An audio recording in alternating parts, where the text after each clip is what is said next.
你脑中有没有幻想过冠亚军是 VG 打 DK？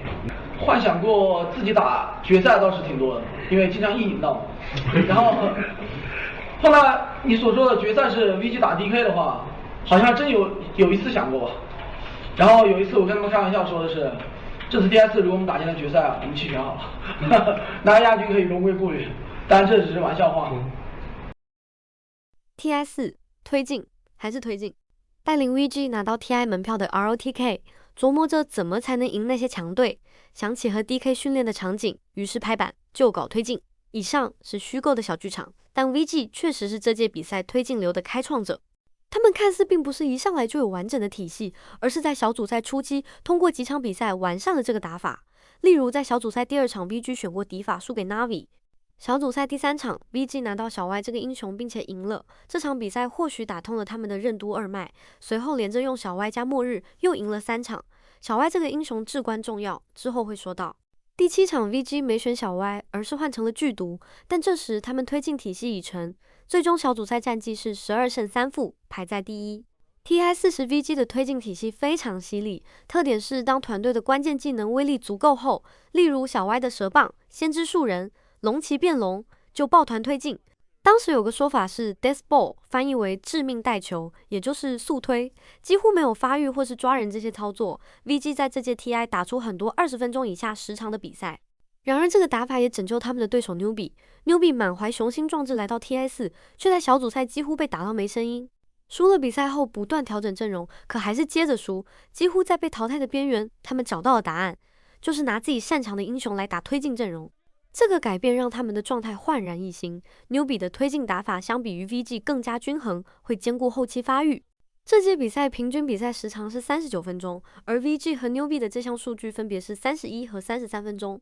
两队第一次交手在小组赛 ，VG 18分钟无情速推，这时的 VG 气势如虹，而 Newbie 状态低迷。之后 VG 获得小组第1，直接进入胜者组。Newbie 在小组赛最后一天通过加赛压线晋级。第2次交手在胜者组第1轮 ，VG 休息了2天 ，Newbie 则是在突围赛1穿3，完全打出了气势。这次交手 ，Newbie 2比1获胜。之后 ，Newbie 在胜者组顺利打进决赛 ，VG 也在败者组有惊无险会师决赛。在这两队的推进流大战中，有一个至关重要的英雄是小歪，他在这届 TI 的英雄出场次数榜排第2，在这两支战队的英雄出场率榜单都排在第1。有意思的是，这两支战队对于小歪有不同的使用习惯。VG 是在小组赛阶段大量使用，进入主赛4，或许是认为找到了替代者，也可能是选不到，小歪很少出场。而 Newbie 则是在主赛时大量使用，尤其是对阵 VG。胜者组第1轮，他们赢的2局都有小歪。决赛中 ，VG 赢的1局中有小歪 ，Newbie 选小歪赢了2局，还有1局被ban。Newbie 3比1战胜 VG 夺冠。当然，小歪这个英雄只是决赛众多因素中的一个，例如当时两队的斗志或许也在不同层级，但小歪在这届 TI 可以说是推进阵容的代表英雄之一。赛后，冰蛙在新版本大幅削弱了推进流，包括英雄和机制，例如减少了推塔收益和神圣守护的 CD 在每掉一座1级防御塔后都会刷新。之后再没出现过类似 TI4 那种极致的推进打法。TI5 天才争霸，这届 TI 有2名天才少年大放异彩，他们是 LGD 的 Maybe， 那年19岁，EG 的 Sumail， 那年16岁。两人都是首次参加 TI， 都是以华丽操作见长的中单选手，都在小组赛开始后立即打出了名气。Maybe 在 TI 首战就以圣剑火猫绝地翻盘 C9 一战成名，苏梅尔则使用绝活蓝猫掌控雷电。两人所在的战队小组赛分列 A、B 组同名，并且都进入了决赛日。然而这届 TI 还有第3个主角，就是 CDEC。相比于本就有强队底蕴的 LGD 和 EG，CDEC 是妥妥的黑马。但谁能想到，首次进入 TI 的他们越打越勇，在胜者组用2个2比0接连把 LGD 和1级踹到败者组。那年的霸气强得可怕，只是1号位霸气和2号位两一落那年分别是23和22岁，就不归入天才少年范围了。有趣的是 ，Maybe 在15年3月前还是 CDEC 的中单，之后上调进 LGD。说回主题，败者组决赛是2个天才少年在这次比赛的首次碰面。当时 LGD 的班人策略是必班1G 的炸弹人和小娜迦，这2个英雄此前1G拿到后的胜率是100%。这让 LGD 没法针对苏梅尔的英雄。第一局 Maybe 抢了蓝猫，两队打得昏天暗地 ，LGD 棋差一招落败。Maybe 后来在直播中或许略带玩笑地说 ，TI5 他觉得输在了自己的蓝猫还不够强。第二局无奈放给1G劳碌，要知这英雄在那届 TI 恐怖如斯，被禁用了145场，上场18次 ，BP 率100%，是所有战队眼中的 impact 英雄。在主赛事阶段，几乎所有候选战队都会在一手扳掉。Maybe 和 Sunmail 都用过一次，并且获胜。Maybe 第二场选的是那届 TI 用的最多的影魔，中后期 LGD 有优势，但是带盾后送了一波大的，直接狙击。决赛还是老陆的故事，依据杀回到总决赛，不知是想到了对付老陆的办法，还是了解到信息两一落不会玩老陆，竟然连续放出这个英雄，并且抢飞机来克制霸气的绝活猴子。CDEC 连选了3局，第一局给4号位玩，输。第二局走优势路，赢了，但作用不大。第三局走中路，输了。第四局不装了，直接搬掉，被1G 3-1带走。说下赛后几人的发展，霸气与隔年的 TA6 和 Maybe 一起打出GG后，又经数次辗转，于2018年离开职业舞台。Maybe 在几年后站上了决赛舞台，只是经典亚军。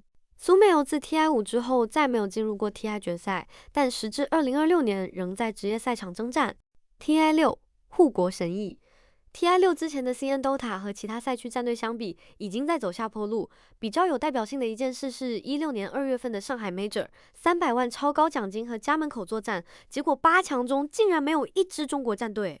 在这样的环境下 ，TI5 后换了新的阵容，原本默默无闻的 Wings 开始崛起。这里有个故事，他们16年1月参加在白俄罗斯举办的比赛，虽然只取得7到12名的成绩。但是在过程中发现赛事用显示器是144 HC， 刷新率比他们之前用的60 HC 好使，突然就觉得会玩游戏了。当然这只是一个有趣的说法，变强的本质还是实力的积累，但换完显示器好像真的有作用。随后他们在3月份的 ESL 马尼拉中国区预选赛获得第一，在中国赛区扬名。1个月后参加正赛，奇迹般的夺得冠军，这下真的一鸣惊人。在 Wings 队内，这个冠军也让他们的自信心发生蜕变。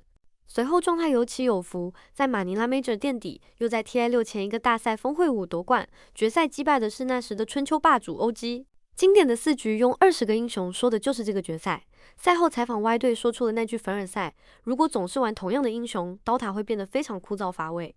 Wings 成为了 TI6 大热门，但并不是唯一。赛前 OG 比他们更有冠军相，小组赛后他们仅排第3，但进入主赛事 ，Wings 开始发力。